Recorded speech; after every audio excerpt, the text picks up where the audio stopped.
What's cracking? It's your homie Ice Cube. Um, just wanted to address a few things. Everybody been checking out the internet. My man Katt Williams. Um, first of all, I just want to say, we shot that movie over 20 years ago. So, you know, people have different perspectives, and it's been a long time. I also want to say, every comedian that I've worked with, every comedian that I've put in a movie, I only put them in the movie because I thought they was funny. I thought they was perfect for the part. I tried to put them in a position to win. That's what it's all about, I look at from, Chris Tucker and Bernie Mac and Mike Epps, Katt Williams, Ricky Smiley, Michael Blackson,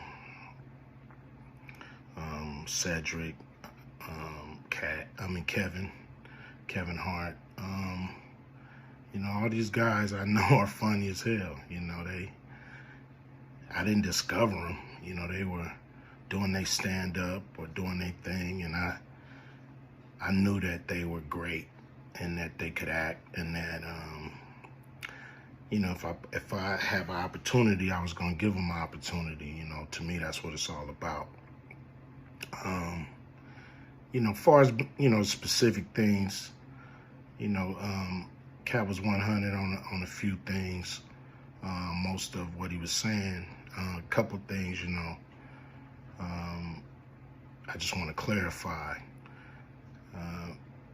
When we bring in a new, comedian, we do have them try out for different roles. So Ricky did give Money Mike a shot. But when we saw him and, we kind of saw how he moved and how he was, auditioning, we decided that he would be a better, Santa Claus, which was, to me, the perfect casting. When we saw Mike, damn, I call him Money Mike. When we saw Katt, when I saw him, I just knew that he was perfect for Money Mike. And, Katt, said he wrote his role, which, the role was written, but he enhanced it. This is why Katt was so dope in the movie. Money Mike had a small role, about as big as the Santa Claus role, but when we start filming, he was giving us such magic that we kept expanding his role and giving him more to do because he was on point. When we shoot these movies, for one, the scripts are fire, or they wouldn't even do it. The scripts are laugh out funny. But we shoot the script, but once we get what we need from the script, we let the comedians ad-lib, riff, play with the words, do their thing. We give them a take where they can, or 2, 3 takes where they can go off and do what they feel. Sometimes it makes the movie, sometimes it don't. When somebody gives you jewels, you want to try to make sure that makes the movie. So in the movie, there's second thing I want to clear up. I would never shoot a rape scene in a movie, especially like Friday, where you actually see this happening on camera. That ain't my style. If you check out any of my movies, they not raunchy. We did a movie called Players Club where the subject matter was a little raunchy, but for the most part, even that, we left it to your imagination. So the only reason that kind of stuff was in the movie is because you have 3 villains in Friday After Next. You have the Santa Claus stealing presents. You have Damon, just got out of prison, sweating. Craig and Day for the rent money. And then you have Money Mike, a pimp that treats his woman, like a property. So Craig is always fighting the villains in the movie, from the Joker brothers to Debo.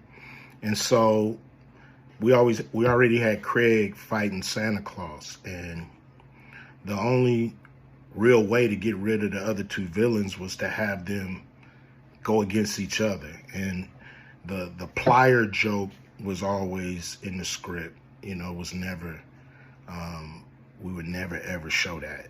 That's not my style if you look at any of my movies. So, that was never a discussion. We,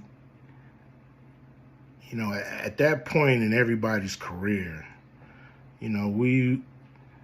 we would listen to a certain extent, but we wasn't gonna change the movie for any actor. We do what we feel, and if it was a rape scene, it would have been in the movie. It was no reason not to shoot it.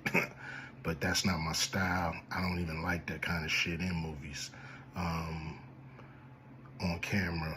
And so, that was, to me, a little discrepancy there. Katt, he wrote a lot of his part because, like I said, he was giving us jewels, so we were keeping the camera rolling. He was coming off the dome. He was coming prepared every day to steal the show. That was his mission. And, that's what he did, with the movie. And it launched his career, And I'm proud of the movie. I'm proud of all the guys who've, come through, a Q Vision production and went on to do bigger and better things. And look, a lot of people are talking about pay and how much they was paid on these movies that were extremely low budget. Most of these guys worked a couple of days, and when you're doing a movie, there's over 100 people working on the movie that need to get paid. Most of them got to get paid every day.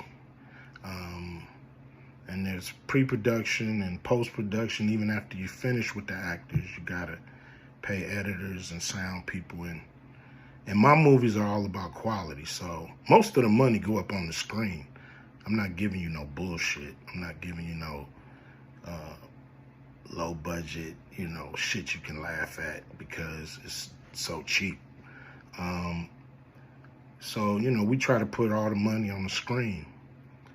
And so any actor that's mad at what they got paid, just look at what you was doing. Look at where your career was at the time.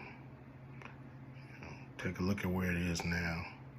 And Friday has something to do with that, I believe. And I put a lot of people in movies, but they ain't never put me in a movie. So you could take that for what it's worth. You know what I'm saying? I've given a lot of these guys opportunities.